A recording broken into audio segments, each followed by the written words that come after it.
Email is still one of the most important and useful, yet frequently misused tools we have for sales. Amid the confusing array of marketing options, don't neglect the power of the humble email. While email marketing has been around for a while, it is one of the most effective marketing methods available.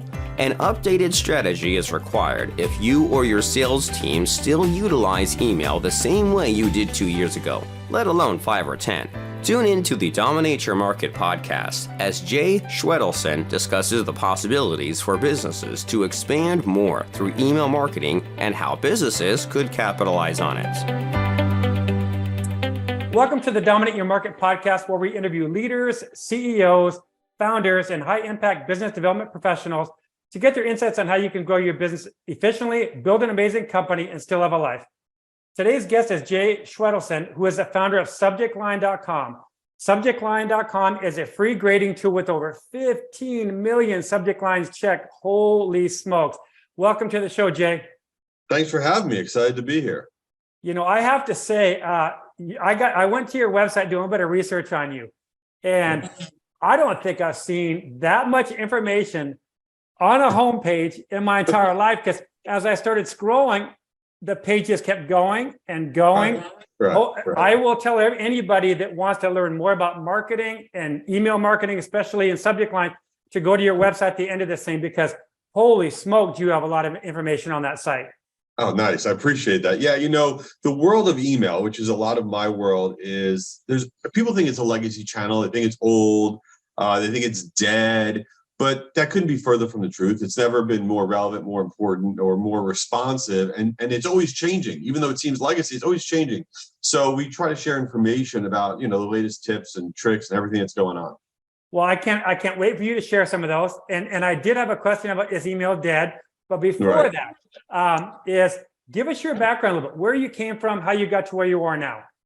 Yeah, so I have another business called Outcome Media, which is an agency, and that's a direct response agency. And I really got into this all from the world of direct mail. I got involved with direct mail marketing about 25 years ago, and was always fascinated by the idea that you can spend a certain amount of money, and then you can get a return on that investment and see if it's profitable or not. And I was like, wow, this is cool. It's like a game to me. And then when email really emerged on the scene about 20 or so years ago, I was like, well, this is even better, because I don't have to spend money on postage and printing and all this stuff, and I can get instant results. So I went pretty heavy into the world of email with my agency. And then, constantly my clients, both business and consumer clients, would ask us, so what's a good subject line we should use? What should we write in there? And it was driving my team really crazy. And I said, let's make a little tool. Let's put something out there about the best words or things you put in your subject line that will really elicit a response. And we made the tools real popular. I said, you know what, let's put this onto a website. So I went on to GoDaddy or whatever it was at the time. And I was like, oh, subjectline.com was available. Like, let's buy that. Put it up. And much to our surprise, a lot of people started using it. And we have millions of people that are checking subject lines. It's great. And we keep it free, because I'm a big fan of sharing whatever best practices that are out there that we can, because we're all doing email. It's always changing. Whatever we can do to help get some more people to open up emails, that's my goal. Well, I have to say, at one point, I owned 625 domains. Nice. I don't say that to brag. That's a problem. That's an addiction. And I went in literally in one day, and I think I deleted or wiped out 400 plus domains in about a 2-hour period. I'm like, I'm done with this. But I will say, your domain, I was like, ooh, boy, you got a good one. That was a good one. Yeah. Any domain that you can get, when people come up with the idea for their business, and this is nothing to do with email, but when you're thinking about the name of your company, unless you are going to become Nike and you're a brand that is beyond just the product or service you're selling, it's in your best interest to name the thing so that inherently people will understand exactly what you do, because coming out of the gate, you're not going to have the marketing dollars to create your massive brand exposure. So that's why we try to focus on something that really spoke to the market. And that's a great tip, by the way. But it's way more difficult now to get a domain name, because you'll end up having a 5-word domain name, which nobody wants that. And then you've got all the extensions, the .infos and you've got all these extensions now. But I agree with you that I think anybody that's considering a new business for sure, go in and check domains, right? Just to see, and maybe you can get the .info or .net, right? Yeah, and I would even argue that when you're setting up your business and you have a certain amount of money you're going to spend on marketing and development and whatnot, I think spending, let's say, $5,000, even $10,000 on a great vanity domain is money better spent than blowing it on some Facebook ads or some, Google ads that may or may not do well, and it just goes into the ether, because that domain is going to be an asset of yours forever, and you can go buy a premium domain, especially in a bad economy, at a pretty good price. That is a good tip. It's interesting, having owned all those domains, I did, and I've gotten some offers on some of those for in the thousands of dollars, and I think I just ignored. I don't even know what I did. I ignored them or something. But what a great tip, though. That for I think a lot of people, especially starting out, that initial investment of $5 or $10 grand, if it really nails your product or service, number one, you're going to get a little bit of Google juice from that, especially if you create content like you create. Holy crap. You've got an SEO machine over there, no doubt. That is insane. But that's a great tip. But so you said the word dead, and I want to talk about that for a little bit, because I can attest to back in the day, in probably the early 2000s, I built an email list of 98,000 subscribers. So I'm one of those guys that was doing email marketing and making a living off email marketing. Right. Yes. So when you build a database that big and you provide value and then you sell a product or service, you can make money. It's basically printing money. And that's what I did for several years. But boy, has it changed throughout in the last 2 decades for sure. But so you said it's not dead. Talk about the iteration of email. Talk about how it's not dead. I want to hear your insights, because coming from a guy like you, people should really listen.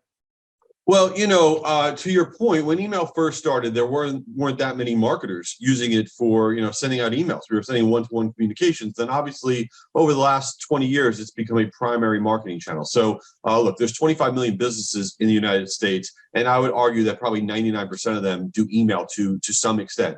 So the competition in the inbox is incredible, right? It's very, very hard to stand out. But if you're able to get your emails open, you're able to get your emails responded to, the return on investment is much higher than almost any other channel. And the other reason that I think email is really in a renaissance over the last few years is that when you look at things like, LinkedIn, which I love, or Instagram, or TikTok, or search ads on Google, or any of these things, those are not environments that, we own. Right, we don't own them. We are beholden to the algorithms, however often they want to show our media. Right, we're beholden to whatever we can pay to get the exposure on things like Google and places like that.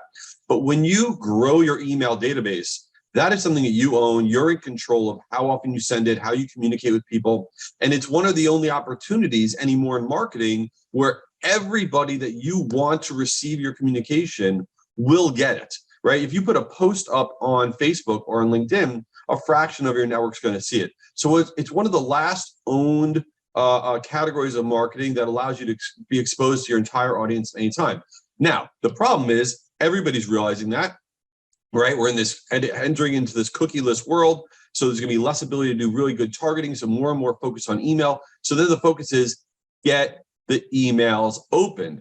And the marketers that say emails are dead are the ones who kind of have it backwards, right? They spend an inordinate amount of time on, well, I'm going to write up this great email. I'm going to have this beautiful email, all these graphics and all this stuff, right? When they don't really think about when are they sending it out? What exactly does that subject line say, right? What does the from address say? The things that dictate whether or not an email gets opened are left to an afterthought, as opposed to all the content, which becomes the primary thought, which is backwards. Because if they don't open up your email, who cares? Who cares what's in the email? So it's kind of reversing that thinking. And the people that think properly are the ones that get the real performance out of email. Well, and you just made a good point. If the email does not get open, all of that work goes for nothing.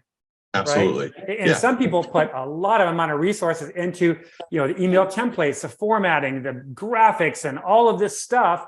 And then their open rates are just, paltry. They're nothing. That's exactly right. So that's why I created subjectline.com to shine a light on the importance of the subject line. The beautiful thing about email is that we all have the same size real estate. I don't care if you're Apple or IBM or the NFL or you, small business person out there. right? That subject line is the same size, right? The inbox is the same size for everybody. We are competing on an equal footing, right? So now it comes down to, okay, we're on an equal footing with every major brand in the country. What am I going to do to stand out in that subject line to win that inbox battle? And there are things that you can do. There are little tips and tricks that can radically change what your open rate is. Well, it's interesting because let me ask you a question. Having been an email marketer myself for all these years, to grab an email address now, to get that golden ticket, that email address, what would you say to people out there? Oh, get my free report, get the free this, get the free that. What would you say to that? Because I think a lot of people, they've been spammed to death by marketers when they do that. So now their trust is a joke. They're like, no, I'm not giving you my email. So what would you say would be a good tip for somebody out there listening to be able to get that email? So first off, I think a lot of the times it's either business owners or marketers, we're too close to the situation. We go to a site, we see a pop-up contact capture, right? Get this free report, put in your email address. I'm like, I see so many of these. I'm so turned off by this. I'm never going to do that on my site. It's a bad user experience, all this stuff. And that's because we're very close to it, right? We are looking at it through the lens of a marketer. The reality of it is those types of things work incredibly well. They work incredibly well to capture audience. When someone goes to your site, they are generally not there by accident. They're interested in the topic of whatever it is that your business is talking about. So giving them the opportunity to get a discount code by putting their email address in, get the quick report on the 2023 trends, the 7 things you need to know about whatever it is that you're promoting. They're there for some version of content that you have. So those contact capture forms do incredibly well. I'm a strong proponent of them, but then the key thing, which people don't realize, is when someone gives you their email address, that first time, I don't care if they bought something, they downloaded something, they signed up one of those forms, the first email you send them is the most important email you send. Now, most people think it's the most important email you send because you're establishing a relationship and all this nonsense. That's not it. If you can get the first email that you send to somebody opened, the likelihood of you staying in the inbox with that recipient goes up exponentially. And the reason being is you are training that recipient's inbox from a technical perspective.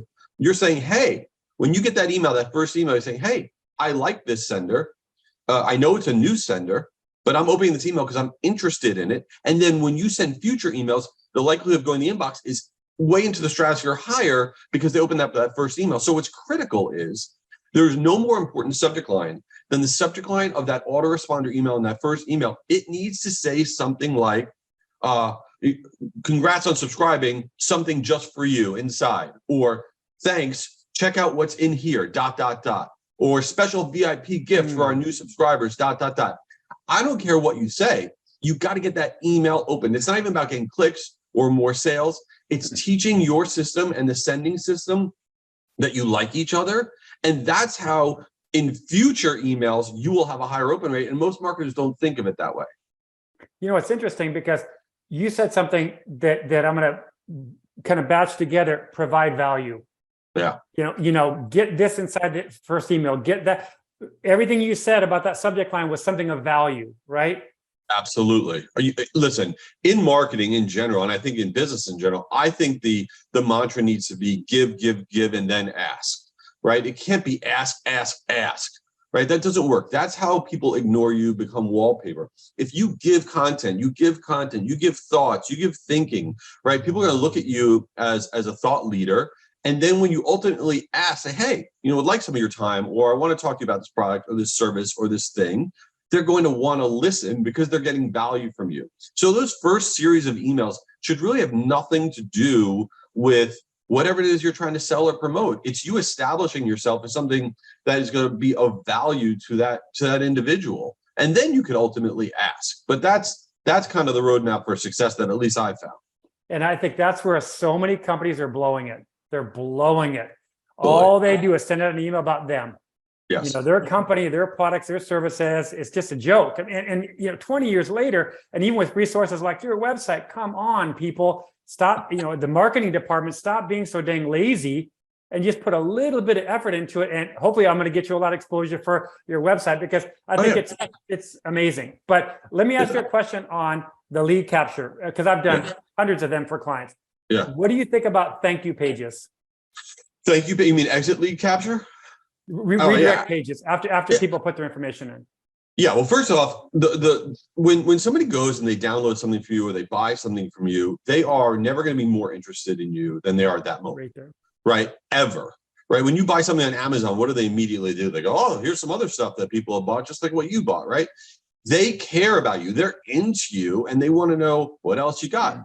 We see on average on thank you page forms, right? On average of a 13% click-through on additional offers that are on post-registration pages. Nothing kills me more than webinar registration or on-demand video registration pages, because people sign up for them, right? You sign up for them, you hit submit, and then you get to a page and it literally says, thank you. That's it. It just says, thank you. I'm like, what a waste. What a waste. I mean, you're literally, it's like the most valuable, it's like oceanfront real estate, right? Yep. And you're like, hello. And it just, and it drives me bananas. So, it's really important. People think, well, that's not a lot of traffic. No, but it's the most important traffic. It's it. That's the traffic you should care about. It's the same thing with like people's databases. They think about the size of their database, and they're scared about getting rid of certain people that maybe are old or that are boat anchors on their database, because their database is going to shrink. It's not going to be as big. But they don't realize keeping this database that's too large because you have boat anchors on there is hurting your overall performance, your deliverability. But they don't want to, get rid of people because then their database will be smaller. It's not about the size of your database, right? It's about the quality and the engagement and all that. So people need to check their ego at the door as it relates to things like that. You said some really cool little value bombs here, and I definitely think I'm a big believer in the thank you page. I've done them my whole entire career, and a lot of times, if you can put a little video on there. Oh yeah. But script the video the right way. People, don't go on about yourself. It's not about you. It's about the person who just gave you their email address, their valuable information. Thank them profusely. Give them something else of value. Maybe do a tip right in the video. But I think video can also increase that conversion, don't you think? Absolutely. And you're establishing your brand and you're establishing your identity with them. And, the interesting thing that we're finding about video, and obviously video is dominating everything because TikTok has radically changed. I don't care if it's business marketing or consumer marketing, TikTok has changed the game. So video is everything. You got YouTube Shorts and you got all sorts of stuff. The interesting thing about video that we're finding is the less formatted the video is, the better it performs. Boy. Which is so weird, right? So it used to be get your green screen or get your graphics team, make some slick thing and with graphics, but if you do that, you run a test of that kind of video versus somebody just holding up their phone, say walking on the street and say, I got a tip for you. Yep. That phone video will kill the heavily formatted video every single time. And that's the TikToking of marketing. So it's ironic that, the less formatted stuff is doing really well. Well, it's funny because I think, and videographers are not going to like to hear what you just said. And Right. They don't like me very much because I tell every business, here's your videographer right here, right? Absolutely. This could be anybody on the team, from the CEO to anybody in the team. But it blows me away because when you think of marketing and you think of advertising, the more commercialized something is, people are going to say, no, it's a commercial. They want something, forget it, I'm out of here, as opposed to just boom, shooting the dang video. Yeah, that's 100% right. And everyone overthinks it all. It's very similar to email. They think that, okay, I need the slickest, email, and it's got to have these 7 widgets and do all these different things. And I'm like, that's not the case. There's just a couple of things you put in your subject line, people open it up and you'll be on your way. It's that simple. Here's a question for you. Length of email. So what have you seen, like let's say a text email. Yeah. What is the sort of the ideal length, or what should people shoot for in an email? So that's a really good question. And I would break it into 2 parts. Number one, the biggest thing you have to think about is who are you emailing to? So how you communicate with customers versus prospects is a very different thing. Customers in some version care about you, right? They bought something from you. They're sort of into you. They sort of like your brand, your company, your service. You can be a little bit more verbose. When you are talking to a prospect, it's not the same thing. You can't use the same copy because prospects literally don't care about you, right? And so what we find is it has to do actually with the paragraph sizes. When you open up an email, if it looks like it's boring, if it looks like it's work, it's like when you get a long text from a family member and you're like, I can't look at that, right? But when you open an email, if it's over 75 words in a single paragraph to a prospect, you will see dramatic lowered click-through rates, because it's just from a visual standpoint, you're like, I'm not reading this, right? You want to keep your paragraphs to 3 lines, use as many bullets as possible, 1 hero image, and then have a really compelling call to action button. People think the call to action button should say things like download or register or things like that. It should say, get my free access right now, start my 30-day free trial, no risk now. Your call to action button should be super long, speak to exactly what the offer is, get people excited that they're one step closer to whatever it is that you're promoting, and be as concise. We even look at the number of syllables in words. We need people to consume your content as fast as possible because they barely care. Right. Well, it's interesting too. And there's a phrase that I heard, and I think it was from Donald Miller. I'm going to give him credit, who's the story guy, right? Donald Miller. Yep. He says, "Don't make me burn calories doing anything," right? Which would be like an email. If you get an email with paragraphs that long, and people that are listening to this and not watching the YouTube video, my fingers are wide apart. If people see that, their brain says, "No, you're making me burn calories. This is too much." And then if they get used to your emails like that, it's over. There's no chance. There's no chance. Over. Yeah, 100% right. And I mean, the only people that want to read emails like that from you are your mom. That's about it. I love it. Now, here's a question for you. So, call to action, and I've done in the 20 years I've done email marketing, I've done all kinds of, nothing like the amount of testing you've done. So you are the man. Here we go. There we go. But clicks to calls to actions, clickable links in an email. Yeah. Where should they go, and how many should you put in an email to get that click-through rate? That it really depends on what it is you're sending out, right? If it's a content-based thing and it's not an offer, that's one thing. But if it's an offer-based thing, you want to make sure that you have a decent number of conduits, right? Click-throughs that are going to the pages that you're looking for. But one of the things that I think the most missed opportunity is actually your logo.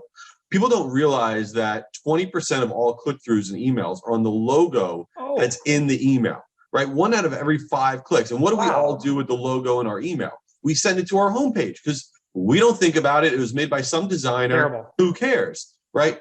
You need to think about every link in your email and where it's going. And if you have an offer, then the unsubscribe, link, every link in your email should go to the offer destination page, because that's what you're trying to promote, including the logo link. I also have a problem with social sharing links, in my emails. At the bottom, people put their link to Facebook and Twitter, whatever. And it's like, is your goal, every time you hit send on email, you have a goal, right? What is the goal of the email? Well, I really hope we get X number of downloads of whatever. Okay, that is your goal. So if that is your goal, get rid of everything else that is meaningless, right? And so it's less about how many links, but that everything is going to that page, and also everything is clickable. If you have a big hero image, it's got to be clickable. It's got to be linked to your page. But think about every piece of it.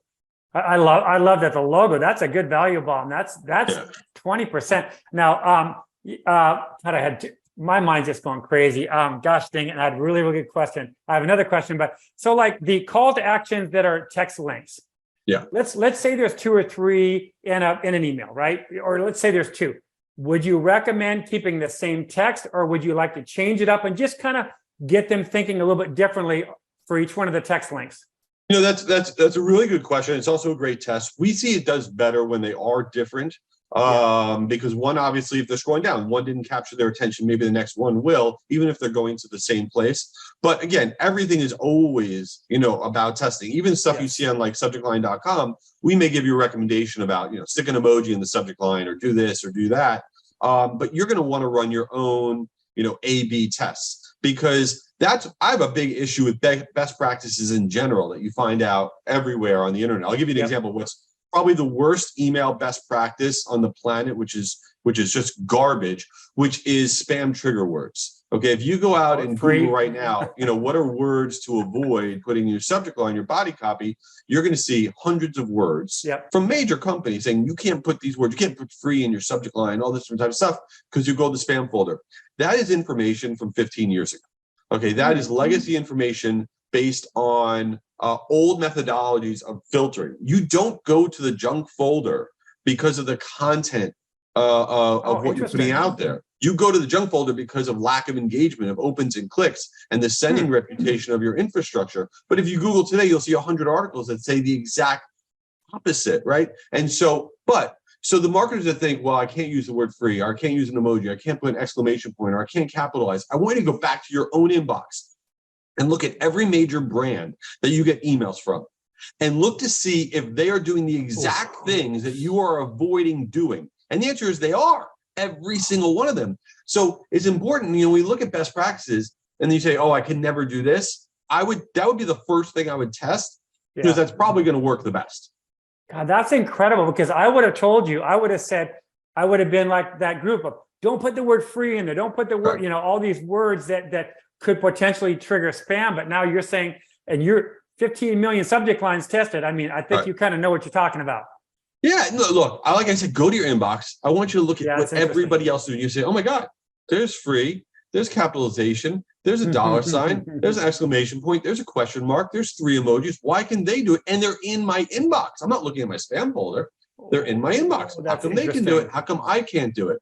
Right? So it used to be, before technology really progressed, and all the receiving email networks wanted, the Earthlinks, AOLs of the world, right?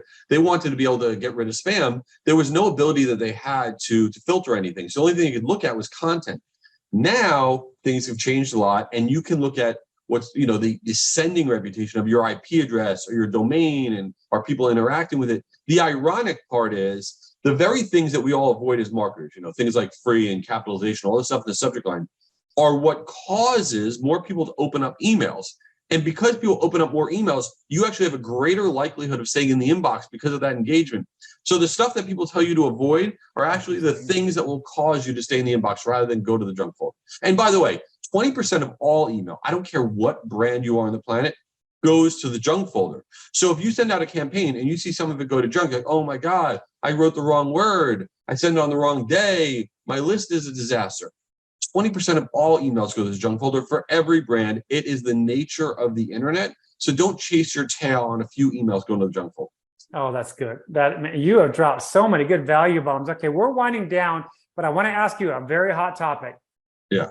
What do you feel about artificial intelligence with email marketing? And now we've got Chat GPT exploding. Literally, I'm not in there. And I've done write me an email to a CEO to book an appointment, blah, blah, blah. And now granted, it's generic, and I guarantee the subject line, I would not ever use the subject line that Chat GPT says, but what are your thoughts on Chat? I mean, I think the potential of it is enormous. Yeah, look, it is, first, it's a Band-Aid for marketing. It lets you have an army if you are, a solopreneur or whatever you want to call yourself, right? It lets you be bigger than you are. I would not look at it for the ultimate in creativity, one-to-one marketing, really getting you across the finish line to accomplish what you want. No. But is it good if you just don't have the bandwidth to do everything that you need to do to pump out a bunch of stuff? It is. Part of the problem, though, is that every time we send out an email to our database, if it is not something that really drives the interest with the recipient, then that recipient's like, I'm not going to check out the next one. So a lot of the Chat GPT stuff is good and not great. So if you only rely on that, you're going to wind up having no engagement to speak of. But I'm not one of these people in the marketing world that say it's the end of the world. I don't feel that way. Oh, look, Canva. Look at Canva, right? Oh, yeah. Canva, from a design perspective, everyone's like, Canva is going to kill design. No one's going to need to design anything more because we have Canva. It's going to kill design. That's not what happened. Canva made it more accessible, especially for small business people, but it didn't kill design. It added to it. And I think that Chat GPT, at least for now, is very similar to what Canva did for design. That's a great point. I think in closing here, for me, I think ChatGPT for a lot of people that maybe don't consider themselves good writers, Yeah. or they're writer's block, maybe something where they can't even get something going. That's true. And God, get in there and just type something in and then hit regenerate that button. It's insane what it does. And that will give people that foundation, that start to write an email, that start to write a piece of content. Yep. And then for some people, if they want to use it, I'm sure I would want to use a ChatGPT piece of content on a valuable website, because SEO wise, probably not the best. Right. But I still think for a lot of people, it's a great tool. Yeah, absolutely. I think it. Look, who knows what the future is going to be incredible with all of it, right? So we're at the tip of the iceberg here. Yeah, Jay, thank you so much for your time. I was really looking forward to this. Congrats on your success on LinkedIn, by the way. Impressive LinkedIn, very well done. And I'll definitely support you on your LinkedIn for sure. I think I even commented this morning. But yes, appreciate that. Yeah. So how can people find out about you? We got the one website for sure, but say any resources you want. So the big thing that I want to get out there, especially about email, is something called Guru Conference. You can go to guruconference.com. It is 100% free. It is the world's largest virtual email marketing conference. It's a 2-day event. Wow. We just put it on this past November. We have another one coming up in November this year in 2023. 30 speakers, all the major brands. We just had Damon John from Shark Tank speaking at it, along with a lot of other folks. It's 2 days, all about email. Right, that's all it is. It's 100% free. So guruconference.com. We had 13,000 marketers last year, so it's a big deal. And please connect with me on LinkedIn. I love connecting with everyone, talking about all this stuff, and this is terrific. Michael, I appreciate you having me, and I love your LinkedIn. It's very motivating. It gives me energy to get out there and make some sales and marketing. So this has been great. Thank you very much. Okay, so if people want to connect with you on LinkedIn, spell your last name. Right, I know. This is a tough one. It's like Schwarzenegger. My last name, so I'm Jay. The first name's easy, and my last name is Schwedelson. SCHWEDELSON. So hit me up. Would love to be connected. Okay, and also subjectline.com. Don't forget that one as well. Too. That's Appreciate critical. Yes, Jay, thank you so much. Awesome. Appreciate it. You've just listened to the Dominate Your Market podcast with CEO, business consultant, and author Michael Peterson. Growth-minded CEOs hire Michael to explode their revenues, build an amazing company, and create a transformational mindset that encapsulates growth, success, and ultimately happiness. His book, Dominate Your Market, is creating quite a stir in the marketplace. Go to dominateyourmarketbook.com and get your first chapter free.